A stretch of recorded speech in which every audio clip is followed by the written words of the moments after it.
Muy bienvenidos nuevamente a un repaso más de la lección de Escuela Sabática. En esta ocasión vamos a estar estudiando la lección número 12 que pertenece al cuarto trimestre del año 2022, es decir, el último trimestre del año 2022.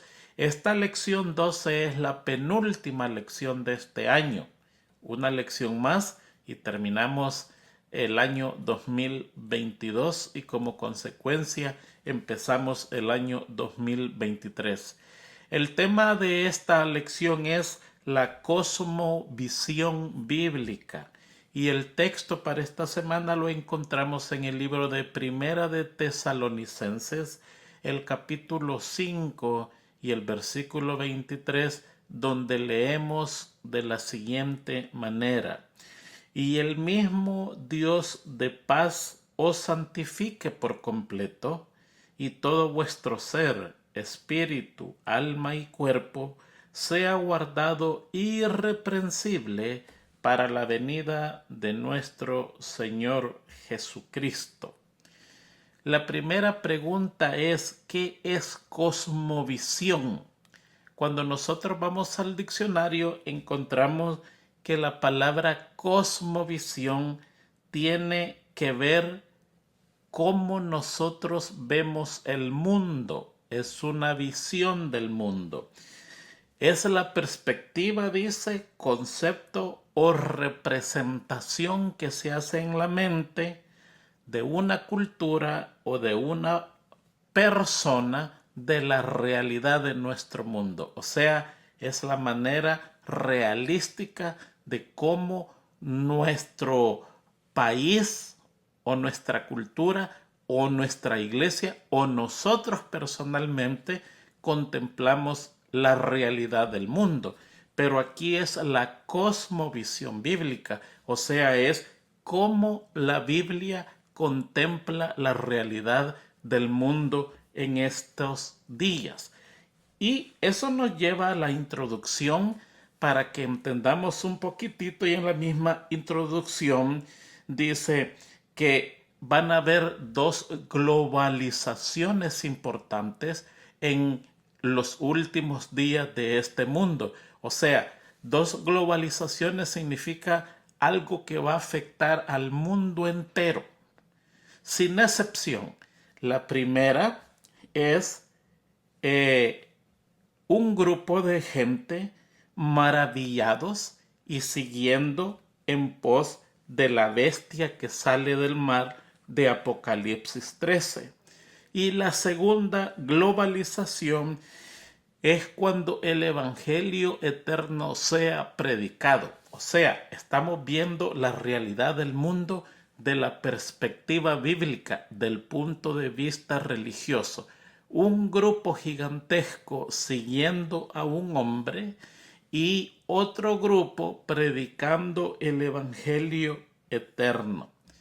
Esto es lo que va a pasar prontamente en nuestro mundo y ya ha comenzado, ya se está bien avanzado en esto.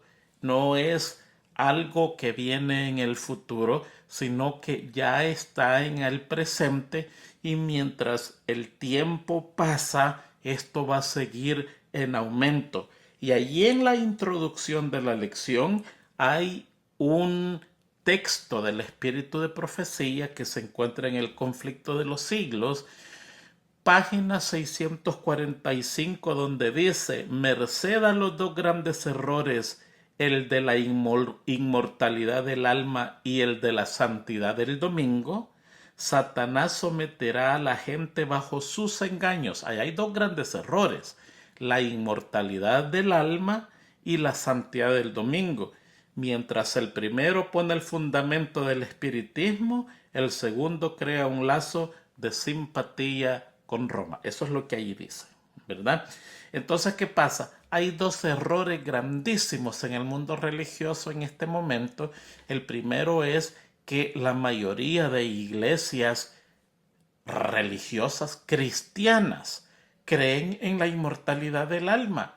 Es muy común escuchar en los servicios funerales de una persona de cualquier religión cristiana, donde dicen de que la persona no ha muerto, sino que está con vida y se ha ido al cielo, y desde el cielo está contemplando el servicio religioso que se está llevando a nombre de ellos. Lo que está allí es el cuerpo, pero el alma ya partió para donde Dios. Ese es el primer error. Y el segundo error es creer en el día domingo como día del Señor. Estas dos cosas están en nuestro tiempo en todo su apogeo.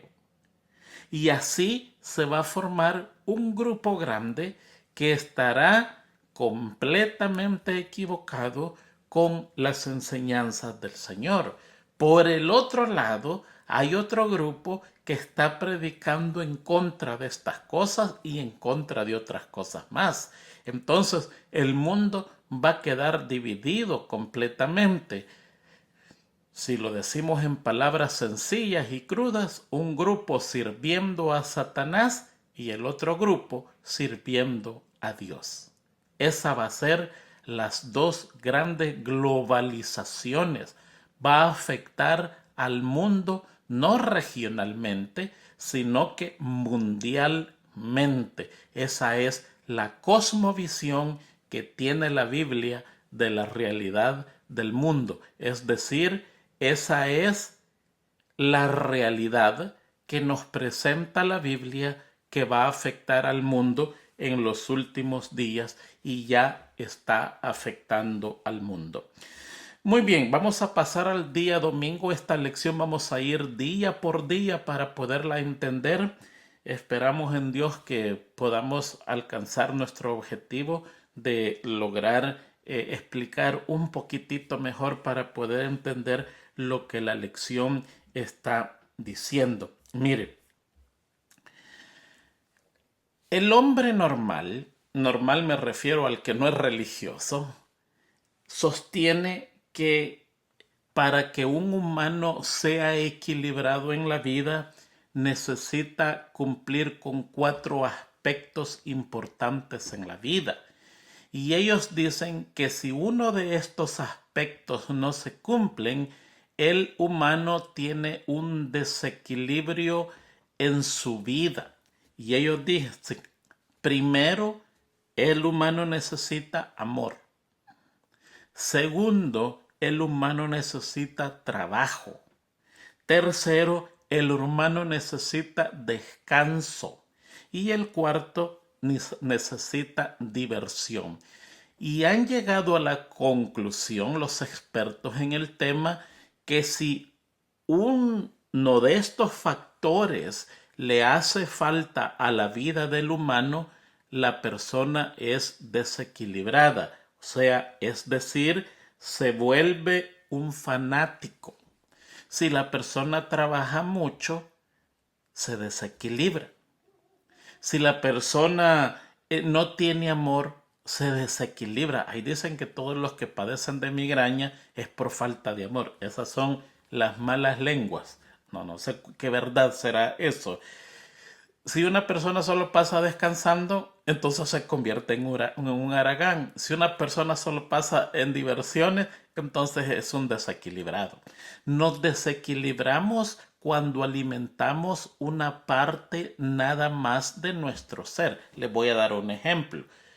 El fútbol. Hay gente que es una biblioteca del fútbol. Conoce el partido que se llevó el 13 de marzo del año del 88, cuál fue la alineación, quiénes metieron goles, a dónde. Conocen toda esa información.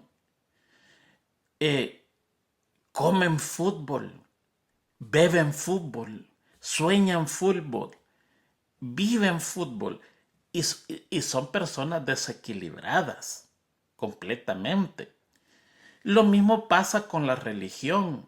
Si nosotros solo somos Biblia y Biblia y Biblia, nos vamos a desequilibrar. Y por eso es que aquí, en la lección del día domingo, nos está dando el ejemplo de Jesús.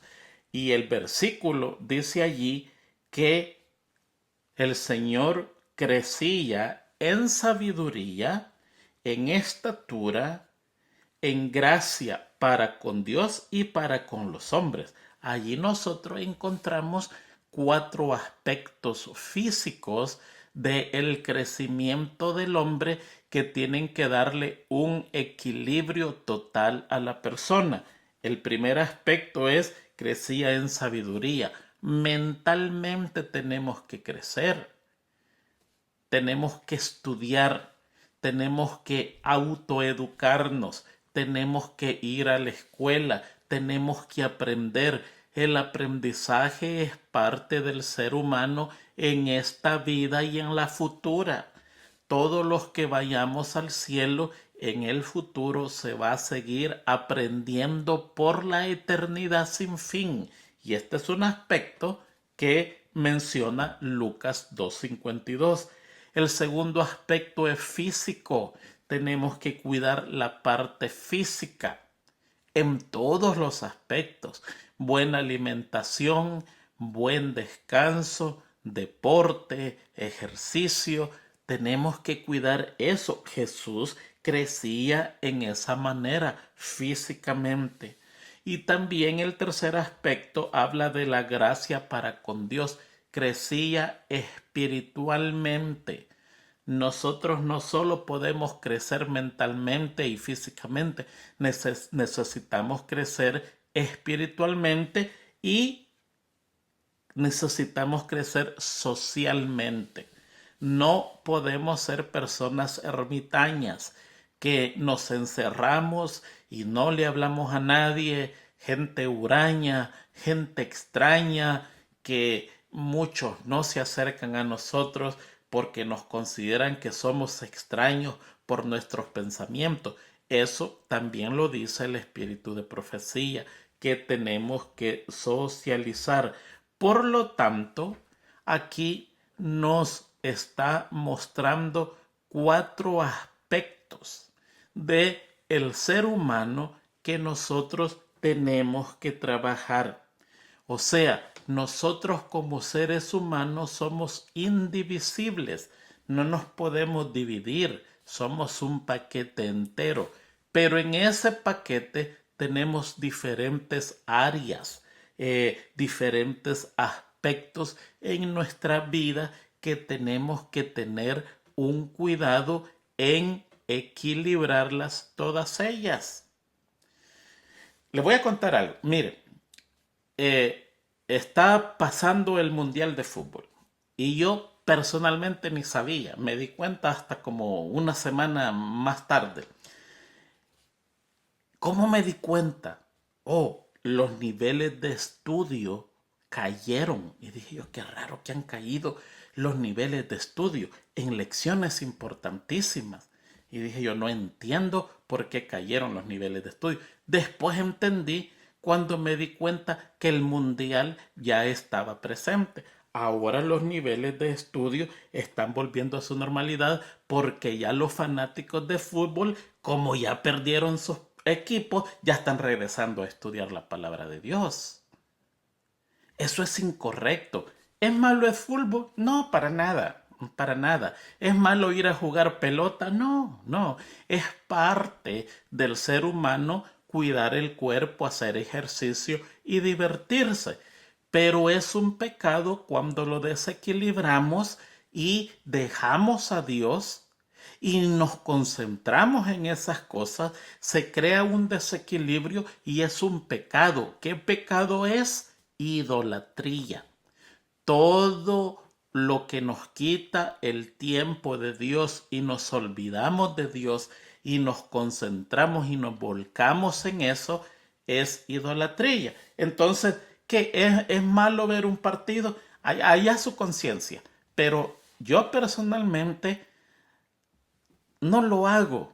Ahora quizás estoy viendo esos 4 minutos que pasan a la final y ya eso es suficiente. Con eso yo me conformo porque hay cosas importantes que hacer.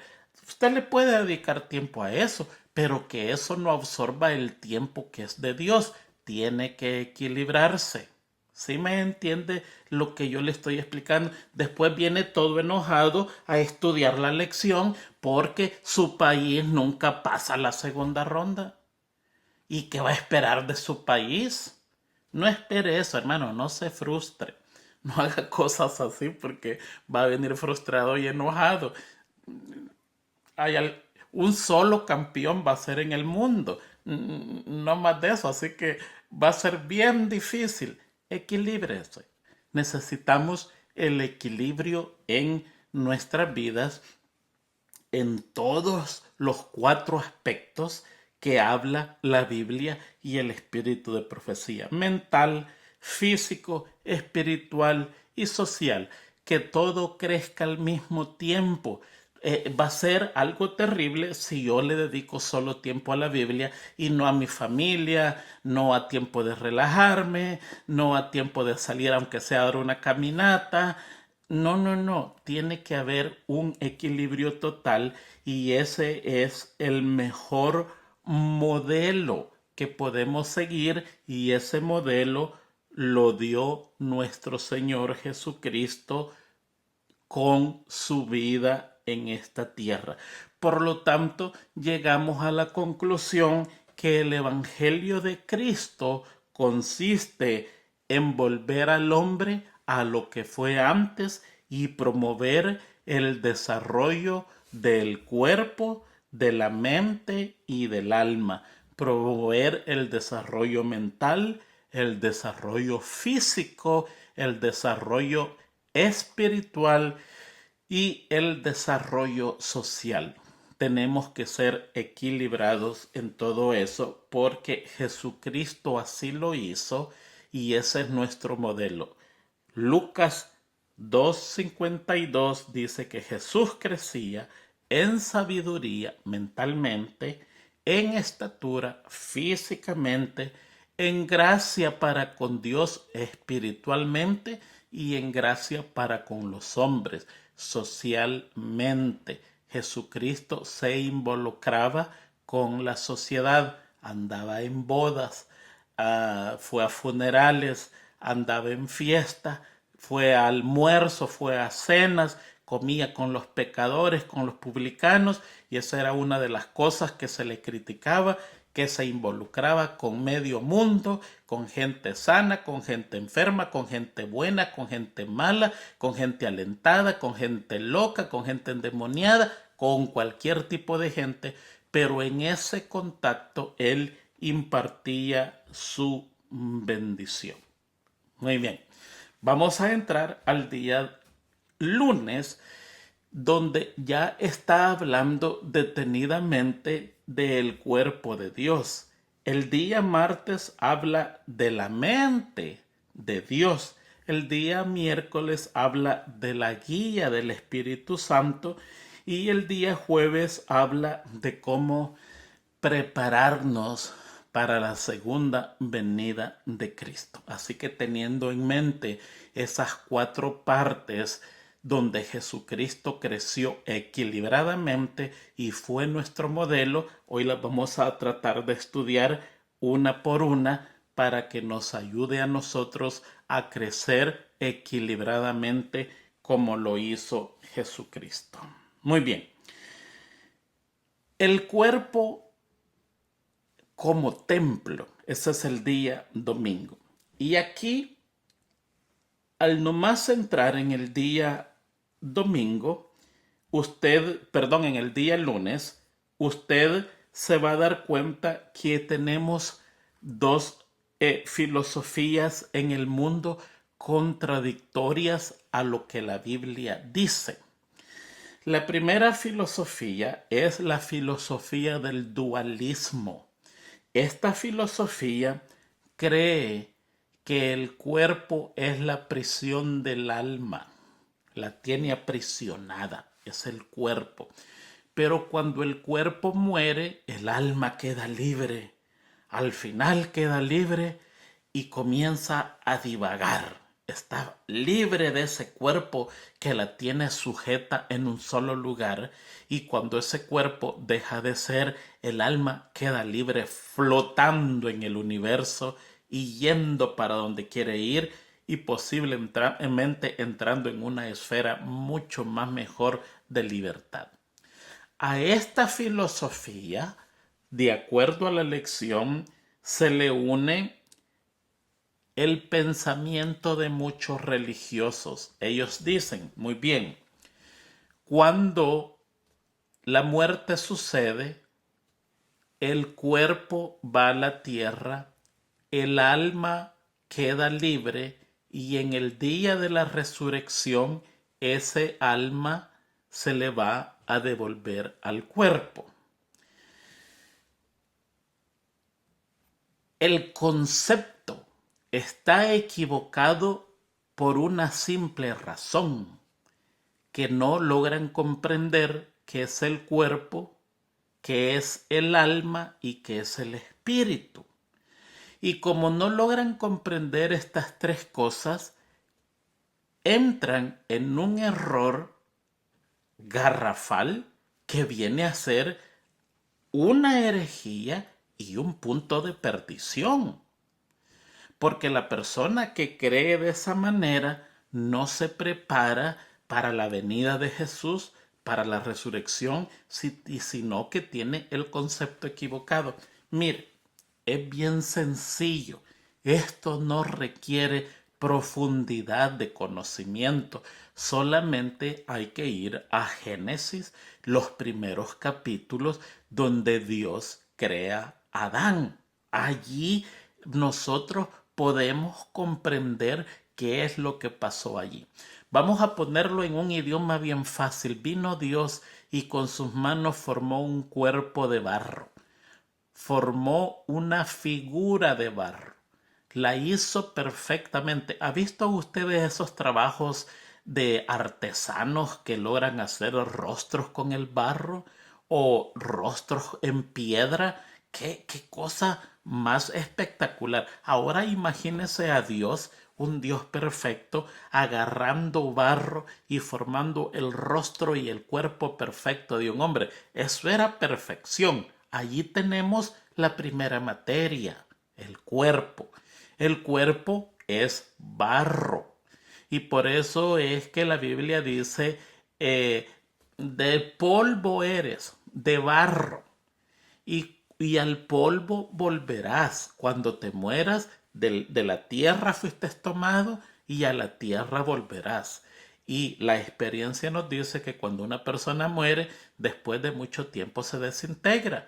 Hay ciertas tumbas que son completamente selladas. Yo nunca he visto eso, pero he escuchado experiencias que han pasado años y años y años y toca abrir esa sepultura, y cuando separan la puerta de concreto que está completamente sellada, allí está perfectamente la persona en su forma completa, pero cuando el viento lo toca se desborona y se hace ceniza y queda abajo como un poco de polvo. O sea, la figura se desboronó. ¿Por qué? Porque es bien sencillo. De la tierra fuimos tomados y a la tierra vamos a volver. Ese es el cuerpo. Ahora vamos a la siguiente parte. Dios tiene el cuerpo formado y se acerca y pone su rostro enfrente del rostro del muñeco de barro, llamémosle así, enfrente del rostro de la figura de barro que tiene formada en el suelo. Y cuando está frente a frente, él respira, él sopla con su boca sobre la nariz, sobre el rostro de esa figura y le imparte vida. O sea, en pocas palabras, se pone rostro a rostro y le hace... Ese es el Espíritu de Dios. No es otra persona. No lo es. Y ahí es donde está la confusión, que creen que el Espíritu de Dios el espíritu que el hombre tiene, el espíritu que Dios puso en el hombre, es otra persona. No, no lo es. Es sencillamente el permiso para vivir que proviene de Dios. Dios se acercó, sopló sobre el rostro de Adán aliento de vida y viene la conclusión. Y fue un alma viviente. Como no logramos comprender eso, llegamos a conclusiones equivocadas. El dualismo cree que ese soplo es otra persona, que cuando el cuerpo muere, esa otra persona queda flotando en el espacio. Y si es buena, se va a ir para el cielo esa otra persona. Y si es mala, se va a ir para otro lado. Y si es regular, se va a ir para otro lado. Pero es que no es otra persona. Esa es la licencia para vivir que Dios le entregó al hombre. Hay un texto en la Biblia que dice, yo los dejo como muertos. Yo les saco el hálito. El espíritu vuelve a Dios. Otra persona, la parte consciente de mí, no. La licencia para vivir vuelve a Dios. Yo vuelvo al cuerpo, mi cuerpo vuelve a la tierra y el alma deja de ser. O sea, la fórmula para encontrar el alma es cuerpo más permiso de vida igual alma. Vamos a deshacer esa fórmula. Alma menos permiso de vida, cuerpo muerto. O sea, es un muerto. Alma menos cuerpo, allí no hay nada. No puede ser. El alma es la composición de un cuerpo hecho de barro más el permiso que Dios le da para vivir. Es tan sencillo. No hay complicación. Y fíjese usted que en nuestra iglesia muchas personas no comprenden eso. Aún en nuestra iglesia, haga la prueba. Pregúntele a una persona y dígale, ¿cuál es la diferencia entre alma y espíritu?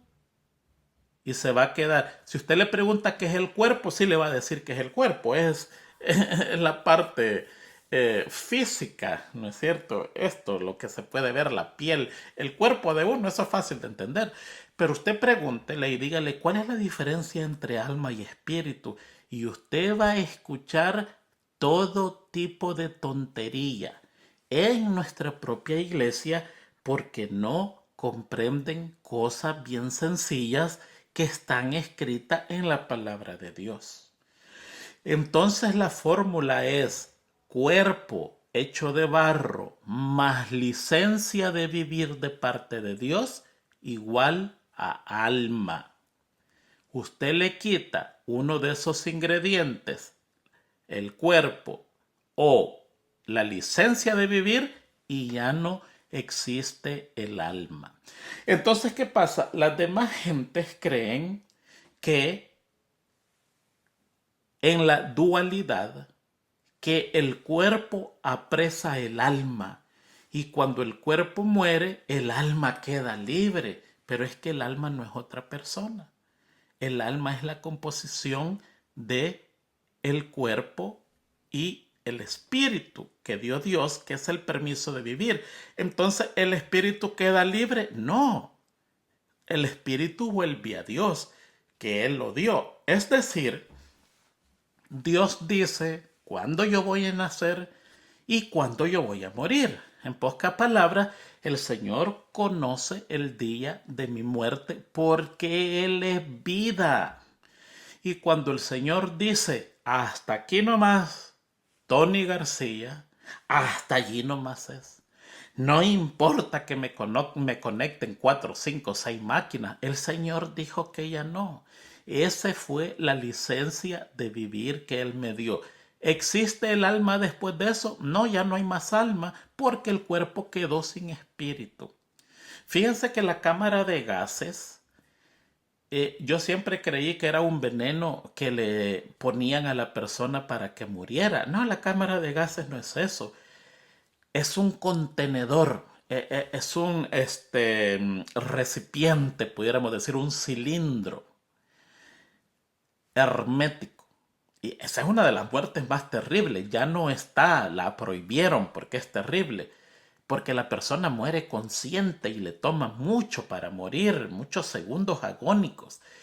La introducen en esa habitación que tiene una ventana de vidrio que es de hierro, es como un tanque de propano de esos grandes que están acostados en el suelo que parece una salchicha, un hot dog, algo así.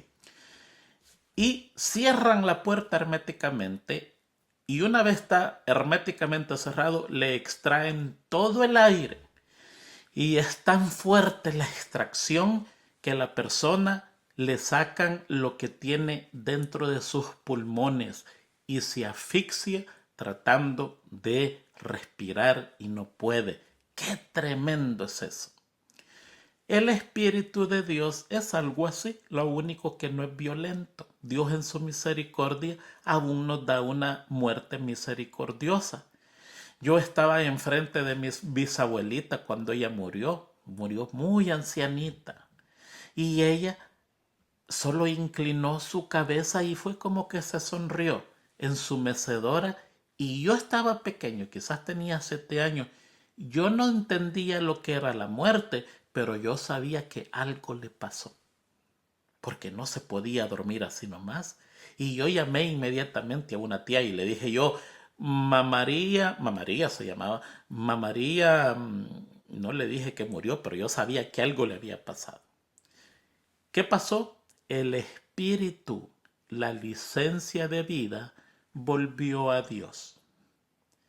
El Señor dijo hasta aquí nomás. Allí quedó un cuerpo que se depositó en la tierra, eventualmente se hizo polvo porque polvo es, y el alma desapareció porque el espíritu volvió a Dios, que no es otra persona sino la licencia de vivir.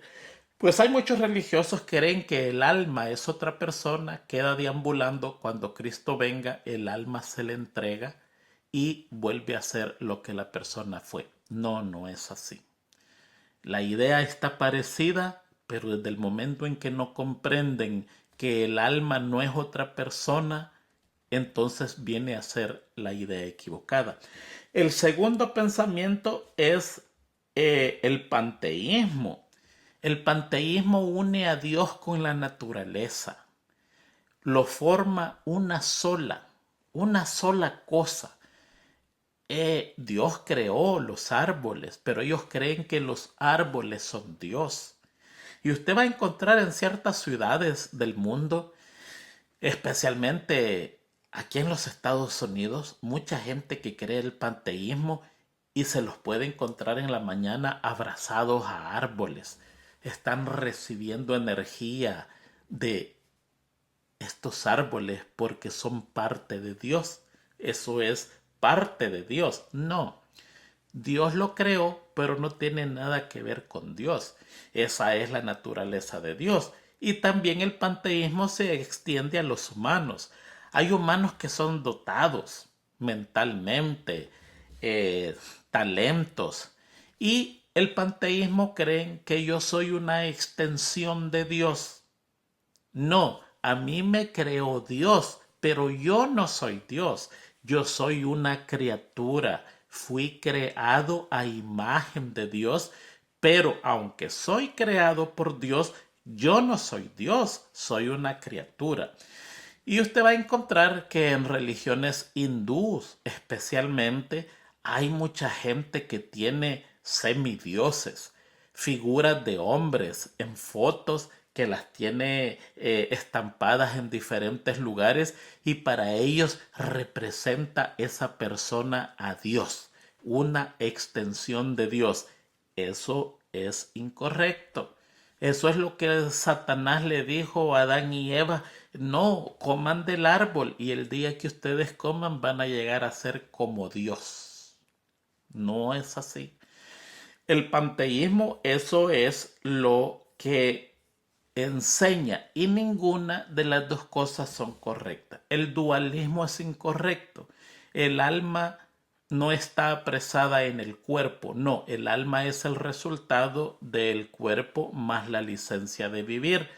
Y cuando la persona muere, el cuerpo vuelve al polvo, que es lo que es, y el espíritu vuelve a Dios, quien dio el permiso de vida. En pocas palabras, el espíritu es el permiso de vida. No es otra persona que está dentro de mí, que cuando yo muero queda libre y queda flotando y vagando por el mundo. No, no, no, no pasa eso. La Biblia es clara y enfática y dice que los muertos nada saben.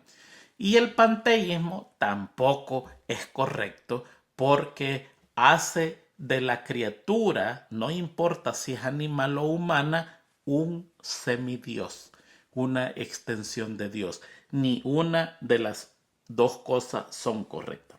Ahora, déjeme explicarle un poquitito allí.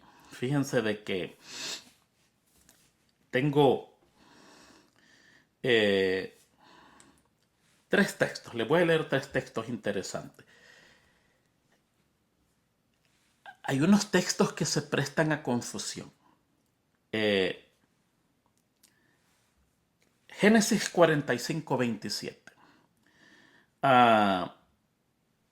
Allí el padre de José se da cuenta que José está con vida y dice: y ellos le contaron todas las palabras de José que les había hablado, y viendo Jacob los carros que José enviaba para llevarlos, su espíritu revivió.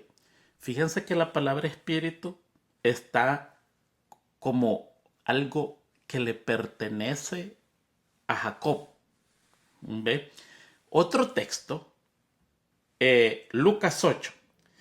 Esta es la resurrección de la hija de Jairo. Lucas 8:52. Y lloraban todos y hacían lamentación por ella, pero él dijo: no lloréis. Jesús dijo: no lloréis. No está muerta, sino que duerme. Y se burlaban de él sabiendo que estaba muerta. Mas él, tomándole de la mano, clamó diciendo: muchacha, levántate. Entonces su espíritu volvió. Es algo personal, algo que le pertenece a ella. No volvió el espíritu cualquiera. No volvió un espíritu. No dice la Biblia y volvió un espíritu. No dice y su espíritu volvió e inmediatamente se levantó. Y él mandó que se le diese de comer. Y sus padres estaban atónitos, pero Jesús les mandó que a nadie dijesen lo que había sucedido. Y la tercera, Lucas 23:46, es la muerte de Jesucristo.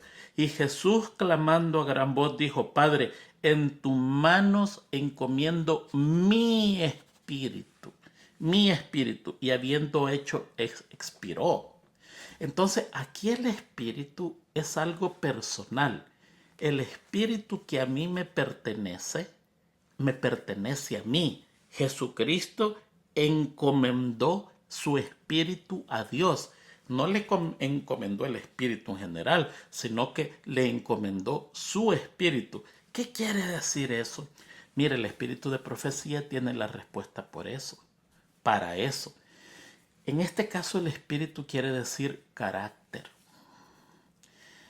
Cuando la persona muere, ese espíritu que vuelve a Dios no solo es el permiso de vida, sino que es,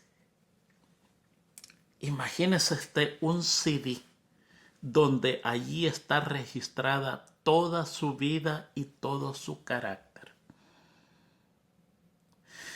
Entonces, ese CD, que es lo mejor que podemos decir, un microchip, vuelve a Dios y ahí está el registro de toda su vida. Cuando usted resucita, no solamente se le devuelve el permiso de vida, sino que se le incorpora exactamente quien usted fue.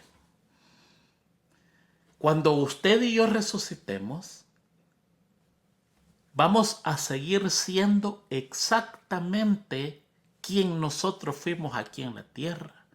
Porque Jesucristo dice: mi espíritu, te encomiendo mi espíritu, ese es mío.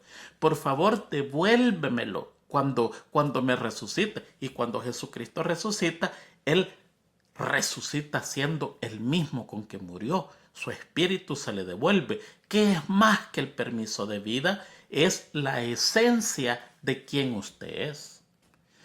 Y no importa si usted resucite para muerte o para vida, usted va a seguir siendo lo que usted fue aquí en la tierra, ya sea para salvación o para perdición. El malo no va a resucitar bueno, va a resucitar con el mismo espíritu que murió, siendo malo. Dice el espíritu de profecía que el que murió en guerra, cuando resucite, lo primero que va a hacer es buscar la espada para ver en qué estaba. Va a continuar con lo que estaba haciendo. Claro, un espíritu bélico. Se le devuelve la vida y se le devuelve su carácter y sus acciones y su historia, todo lo que él fue.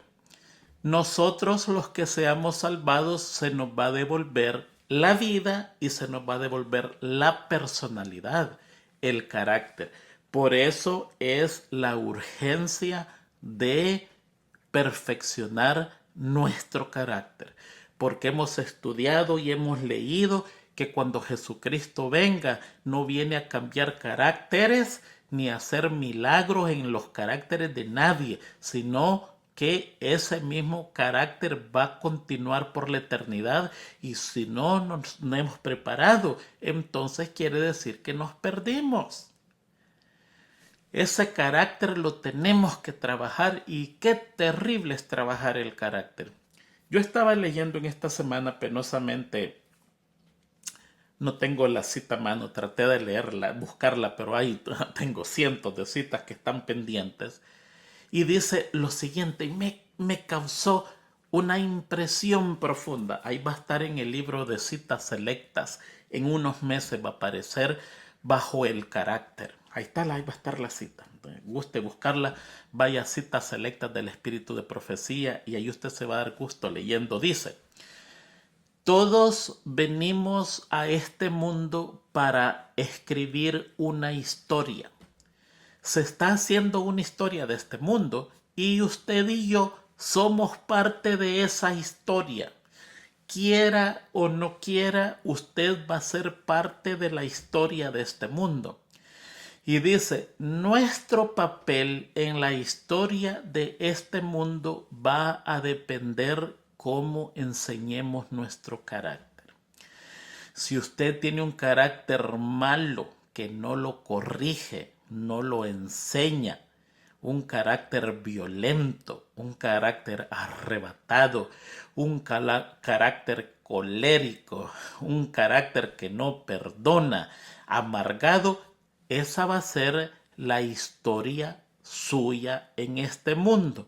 Usted va a contribuir a la historia de este mundo y su papel de protagonista va a ser de una persona mala en este mundo. Pero si usted tiene un carácter que lucha, un carácter pasible, un carácter bondadoso, un carácter religioso, un carácter de amor, usted va a ser protagonista en la historia de este mundo de cosas buenas, y así cada quien va a cumplir una parte en la historia de este mundo, y todo depende de cómo usted forje su carácter. Mire, qué cosa más impresionante, el carácter. Volvamos a la lección. El espíritu vuelve a Dios, es el permiso de vida. Y cuando el espíritu vuelva a usted de nuevo en la resurrección, no solo es el permiso de vida, sino que se le está devolviendo su personalidad, su carácter, lo que usted fue en esta tierra, para bien o para mal. Así que tenemos que esforzarnos por hacer mejor nuestro carácter, que eso es lo único que vamos a llevar al cielo. Llevamos 44 minutos, qué terrible. Vamos por el día lunes, vamos a pasarnos al día martes. la mente de Cristo. Y allí hay algo muy interesante que tenemos que reparar. Allí mismo lo explica, al nomás entrar en la lección del día martes, dice, algunos creen que cambiar el entorno transformará la persona. Y dice la lección, definitivamente debemos evitar lugares y circunstancias que nos pueden hacer daño en las tentaciones. Pero nuestro problema no es la tentación o el pecado que enfrentamos. Eso va a estar en cada lugar. Eso va a estar en su trabajo. Eso va a estar en la calle. Eso va a estar en la iglesia. Recuérdese usted que donde el diablo hace más obra misionera es en la iglesia. Los del mundo los tiene ganado. Casi él no se preocupa. Pero donde él hace obra misionera es en la iglesia. ¿Por qué? Porque necesita remover toda esta gente y llevársela para afuera. O sea, nosotros vamos a hacer obra misionera al mundo para quitarle al diablo sus súbditos y volverlos en hijos de Dios. Esto es hablando humanamente. Ya sabemos que el Espíritu Santo es el encargado de hacer todo eso, pero nosotros hacemos nuestra parte. Y el diablo viene a la iglesia a remover los súbditos de Dios y para hacerlos sus súbditos. Entonces, ¿qué pasa? En la iglesia es donde están los más grandes problemas. O sea, la tentación nos va a bombardear, no importa dónde usted esté. Por lo tanto, no es realmente cambiarse de lugar. Hay mucha gente que dice, mire, ¿sabe qué? En esa iglesia yo no puedo. Yo me voy a ir para otra iglesia. Y se va para otra iglesia y tiene problemas. Es que no es la iglesia el problema, posiblemente usted sea el problema. Así ha pasado también en nuestra iglesia. Hay gente que ha dicho, no, no, no, esta iglesia está mal, vamos a formar una iglesia que sea mejor y vamos a buscar lo mejor de lo mejor y lo vamos a traer aquí para que esta sea una iglesia diferente. Esa no es la solución, porque en la grey de Dios hay todo. Hay trigo y hay cizaña y va a haber trigo y cizaña hasta la venida de Cristo, hasta que allí se ate la cizaña en manojos y sea aventada al fuego y consumida totalmente. Por lo tanto, no es el problema donde estamos. El problema de nosotros lo encontramos la respuesta en Marcos 7 y allí es donde dice el 21 y 22, dice, porque de dentro del corazón de los hombres salen los malos pensamientos, los adulterios, las fornicaciones, los homicidios, los hurtos, las avaricias, las maldades, el engaño, la lascivia, la envidia, la maledicencia, la soberbia y la insensatez. ¡Qué catálogo! ¿Qué catálogo del infierno? Eso es lo que es ahí. ¿De dónde sale? Del corazón. El adulterio comienza en el corazón. El asesinato comienza con una cólera. Y cuando la cólera no se controla, va escalando y si no se controla, termina en asesinato. El adulterio comienza con una palabra de admiración al sexo opuesto. Comienza con una insinuación. Y si la otra persona no tiene a Cristo, uno es fuego, el otro es estopa, viene el diablo y lo sopla. Y se cometen los actos más terribles. ¿De dónde comienza todo eso? En el corazón.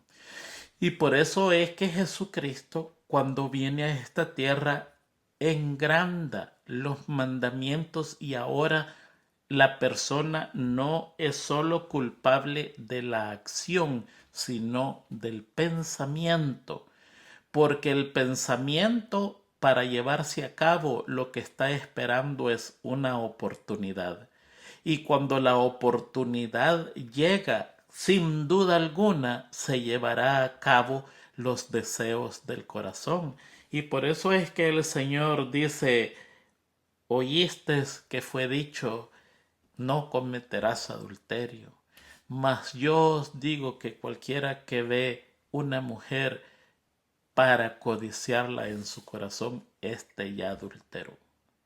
La muerte, lo mismo, oíste que fue dicho, no matarás. Pero yo os digo que cualquiera que le llame idiota a su hermano o le llame necio, es condenado de lo mismo. ¿Por qué? Porque si no podemos controlar las cosas pequeñas, mucho menos vamos a poder controlar las cosas grandes. Y las cosas grandes comienzan por cosas pequeñas. El ladrón de banco no va a robar un banco de la noche a la mañana. Comenzó robando centavitos en la tienda que iba. Comenzó robándole moneditas a su papá y a su mamá, y así ese pecado, como no se controló, fue escalando hasta que viene a ser un ladrón profesional capaz de robar bancos, vehículos, aviones, lo que usted se pueda imaginar, capaz de hacer farsa, de hacer negocio fraudulento, capaz ¿de dónde comenzó? De las pequeñas cosas. Por eso es que Jesucristo dice que en el nuevo pacto Él pondrá la ley en el corazón. El viejo pacto, la ley está en tablas de piedras y son 10 mandamientos cortos. En el nuevo pacto es la misma ley de Dios, pero engrandada, que se ajusta a todo lo que nosotros enfrentamos en nuestros días. No hay una ley para el internet, no hay una ley para revistas pornográficas, no hay una ley para llamadas prohibidas. No. La ley se ajusta a todo. Dice, mas os digo que cualquiera que codicie a una mujer, no importa cómo la codició, la vio personal, la vio por una foto, la vio por una película, la escuchó, la imaginó en su mente, ya cometió adulterio. ¿Ve cómo se puso bien difícil todo a la venida de Jesucristo? Y muchos dicen que Jesucristo vino a abrogar la ley. ¿Cómo la vino a abrogar con todo esto que es difícil? Necesitamos entregar nuestro corazón a Dios. Mira, hermano, si tiene que haber una plegaria de nosotros, es: Señor, santifica mi corazón. Hazme una persona santa. Bueno no es suficiente. Los buenos no van a entrar al cielo. Necesita ser santo. La Biblia dice, porque sin santidad nadie verá al Señor. En el tiempo antiguo la maldad y la santidad iban tan separados. En nuestro tiempo no. Van de la mano, van juntos. A veces ni se logra descubrir entre la maldad y la santidad. La única manera en que nosotros podemos estar seguros es una dedicación completa a Dios, y eso nos lleva al día miércoles, la guía del Espíritu Santo. Hermanos, ya vamos a cumplir 200 años. Poquito nos hace falta. Estamos en 1922. Al 1844, usted está hablando de 18 años nada más, y cumplimos 200 años del juicio investigador de Jesucristo en el cielo. El 22 de octubre de 1844, de acuerdo a la profecía, Jesucristo entró en el lugar santísimo y allí está. No ha salido. Y el día que salga va a ser para nunca regresar a interceder por nadie. Cerrará los libros y dirá: consumado es. El que esté limpio, queda limpio. Y el que esté sucio, queda sucio. No hay retorno para nadie. Noé y su familia quedó encerrado en el arca por 7 días y las cosas siguieron normales, y aunque ellos hubieran querido regresar, no hay retorno. El ángel cerró la puerta y dice el espíritu de profecía que Noé intentó abrirla y no pudo abrirla. Se acabó. Unos están adentro, otros están afuera. Y dice el espíritu de profecía que muchos trataron de penetrar el arca y no pudieron. La puerta se cerró.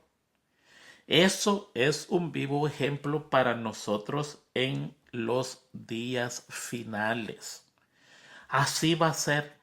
Y va a pasar un periodo de tiempo en que se irá a la iglesia y se cantarán todos juntos y nadie sabe que se terminó el juicio investigador y ya la decisión ha sido tomada. Si hay una urgencia en nuestros tiempos, es pedir el Espíritu Santo, rogar por el Espíritu Santo. Y yo la vez pasada les leía una cita donde decía que cada vez que pedimos por el Espíritu Santo se nos entregan dos cosas: mansedumbre y humildad. Esas son las dos cosas que se nos entregan cada vez que pedimos para el Espíritu Santo. La humildad es el acto de reconocer mis errores. La humildad es el acto de reconocer quién soy yo. La mansedumbre es parecida, es el acto de tratar bien a mi hermano. O sea, estas dos palabras son hermanas gemelas, parecidas, son idénticas, pero no lo son. Trabajan en dos campos diferentes. La humildad es en reconocer quién soy yo. Y la mansedumbre es mi trato con mi hermano. Por ejemplo, Jesucristo tenía mansedumbre y humildad de corazón. Él era una persona humilde y era Dios. Pero su trato con las demás personas era de mansedumbre. ¿Cómo? En el juicio que se le hizo, él soportó el agravio físico, el agravio verbal, todo ese abuso se lo soportó y como cordero fue llevado al matadero y no abrió su boca. Esa es mansedumbre, soportar todo lo que nuestro prójimo nos hace sin guardarle rencor. Mire, ¿quiere usted saber si es manso o si es manso?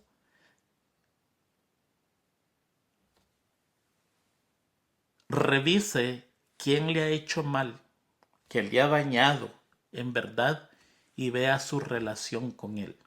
Si usted es una persona que dice: no, yo ya lo perdoné, pero con él no me meto o con ella no me meto, mejor así de lejito y prefiero no hablarle, mentira.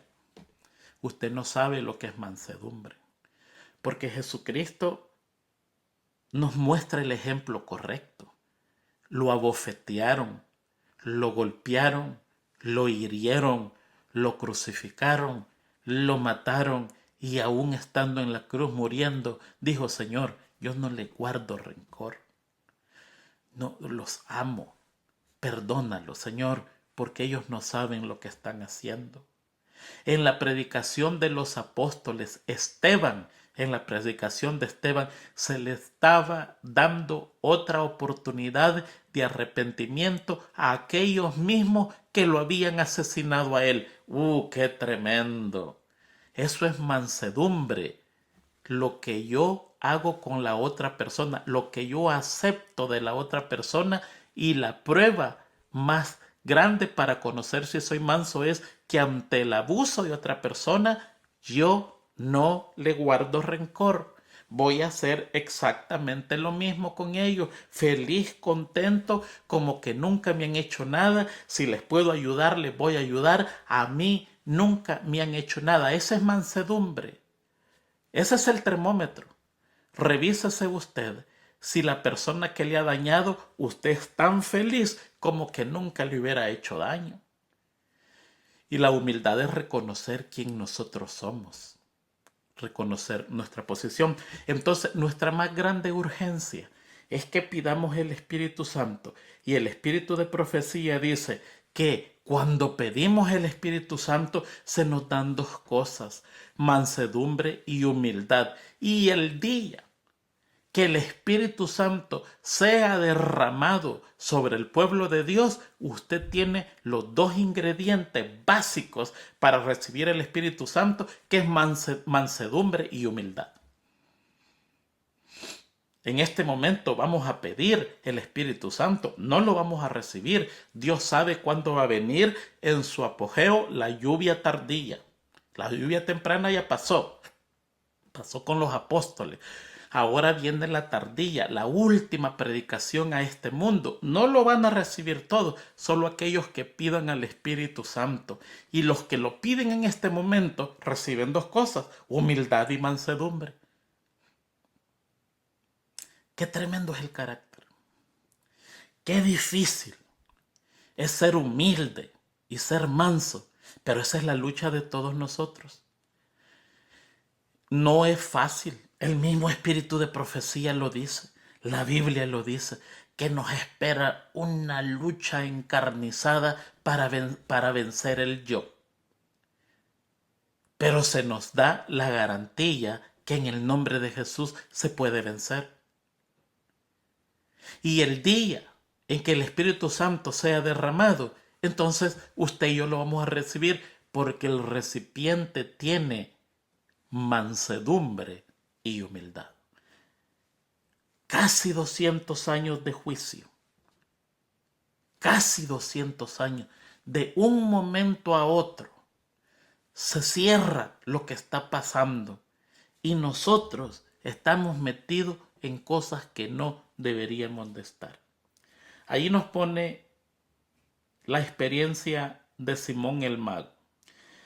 Hechos 8, yo voy a leer del 18 en adelante. Cuando vio Simón que Simón era un mago que hacía muchas cosas milagrosas. Pero él se convierte, supuestamente se convierte. Cuando vio Simón que por la imposición de las manos de los apóstoles se daba el Espíritu Santo, les ofreció dinero, diciendo: dadme también a mí de este poder, para que a cualquiera a quien yo impusiere las manos reciba el Espíritu Santo.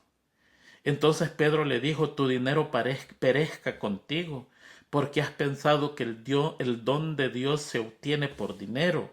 No tienes tú parte ni suerte en este asunto, porque tu corazón no es recto delante de Dios. Arrepiéntete pues de esta tu maldad y ruega a Dios si quizás te sea perdonado el pensamiento de tu corazón, porque en hiel de amargura y en prisión de maldad veo que estás. Respondiendo entonces Simón dijo: rogad vosotros por mí al Señor, para que nada de esto que habéis dicho venga sobre mí. Rogad vosotros por mí es la expresión del idólatra. Ruega por nosotros ahora y en la hora de nuestra muerte. Rogad vosotros por mí. El pueblo de Israel era idólatra, y su pecado, la idolatría grande, un día le dijo a Moisés: ruega a Dios por nosotros. Por este acto, Pedro murió. Dice el espíritu de profecía de que Nerón patrocinaba a este mago y pasaba entretenido viendo la magia que él hacía. Y cuando supo que Pedro le había quitado esto, se enojó tanto que fue el que dio la orden de asesinato para Pedro. El reino de los cielos no es por dinero. El reino de los cielos es gratuito. No se compra con dinero, no se compra con obras. No. El reino de los cielos se consigue por la gracia de Jesucristo. Y tenemos que prepararnos para la venida de Jesucristo. Y aquí terminamos con el día jueves. Preparados para su advenimiento. Y solo queremos recalcar que de la cosmovisión bíblica, de la perspectiva bíblica, la Biblia dice que el tiempo de la salvación es hoy. Hoy es el día de la salvación, no mañana. El mañana no es mío, no es nuestro, no nos pertenece. Ahora es el día de la salvación. Y ni hasta la hora es inseguro, porque en este momento estoy vivo, yo no sé en media hora, pero este es el momento de la salvación. Estimados hermanos, gracias por acompañarnos. Esperamos que hayamos aportado algo a su conocimiento religioso, espiritual, teológico. Y siempre nuestro deseo es que hagan lo mejor por su propio bien. La verdad es que la salvación es individual y nos corresponde a nosotros luchar y hacer lo mejor para nuestra vida espiritual. No tenemos mucho tiempo, tenemos poco tiempo. El mundo está por cerrarse, no sabemos cuándo va a ser y por eso es que tenemos que estar preparados. Que el Señor le bendiga, que el Señor le guarde. Nos vemos primero Dios en la otra lección y le deseamos una feliz semana.